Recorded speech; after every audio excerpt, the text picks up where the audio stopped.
The harder you try to make people respect you, the less they may respect you. And if you've ever felt like you had to prove your worth, this video will show you why that happens and how to stop doing it. Because the behavior that makes you look desperate for approval often looks completely different from the inside. You think you're being kind. You think you're being helpful. You think you're showing people how much you care. But sometimes you're quietly teaching them that their opinion matters more than your own. And there's one psychological mistake behind all of this. A mistake most people don't notice until they've already given away too much of their power. That psychological mistake is the need to be validated, not confidence, not kindness, not caring about other people. Validation. The moment your sense of worth starts depending on how someone responds to you, your behavior begins to change. You become more careful with your words. You think twice before saying no. You explain yourself when you don't need to. You apologize, even when you haven't done anything wrong. And slowly, you stop asking yourself what you actually want. Instead, you start asking what will make them accept you. Think about it. Have you ever agreed with someone, even though you wanted to say no? Have you ever sent another message because they didn't respond to the first one? Have you ever explained your intentions again and again because you were afraid someone might misunderstand you? These things may seem small, but when they become a pattern, they reveal something much deeper. You're no longer simply communicating, you're seeking permission to feel worthy. And here's where psychology becomes interesting.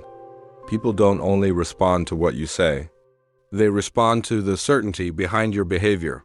When you constantly seek approval, your actions can communicate uncertainty. And uncertainty changes the way people perceive you. Not because you're weak, but because you're showing them that their reaction has the power to determine how you feel about yourself. And once someone realizes that, they don't have to respect your boundaries. They only have to push them, because they know you'll eventually give in. But this is where most people make another mistake. They think the solution is to become cold, to stop caring, to ignore everyone. That's not strength. That's another form of insecurity. The real solution is much quieter. You have to learn how to care without needing to be approved of. And that is where the Stoics understood something that most people spend their entire lives trying to learn. The Stoics had a different way of looking at this. They didn't ask, "How can I make people respect me?" They asked, "Am I respecting myself?" That question changes everything. Because the moment you stop measuring your worth through someone else's reaction, you take your power back. Marcus Aurelius understood that you cannot control what another person thinks of you. You cannot control whether they approve of you. You cannot control whether they misunderstand you. And you certainly cannot control whether they choose to respect you. But you can control something far more important: your character, your choices, your boundaries, and the way you respond. Imagine someone criticizes you. The old version of you immediately wants to explain. You want them to understand your intentions. You want them to know that they got you wrong. So you keep talking. You keep defending yourself. You keep trying to change their opinion. But the Stoic response is different. Pause. Ask yourself, is there something here I can learn? If there is, learn from it.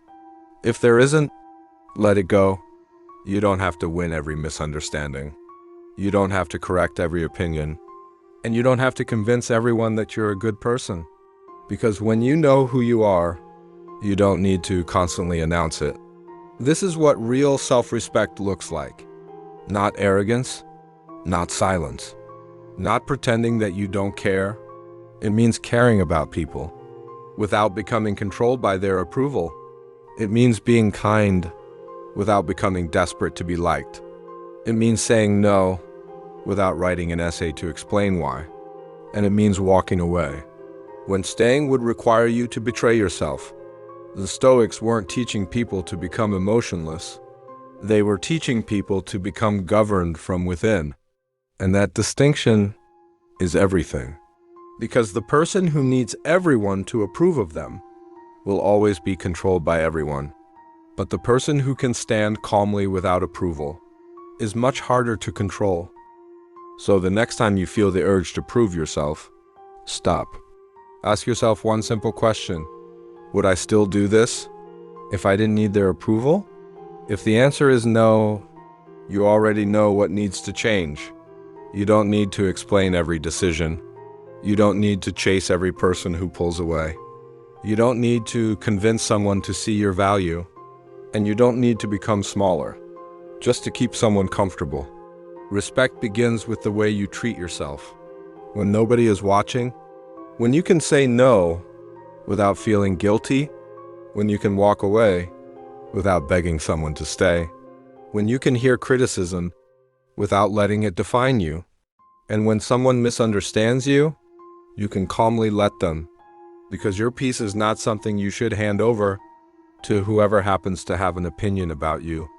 Remember, the goal was never to make everyone respect you. The goal was to become someone you can respect.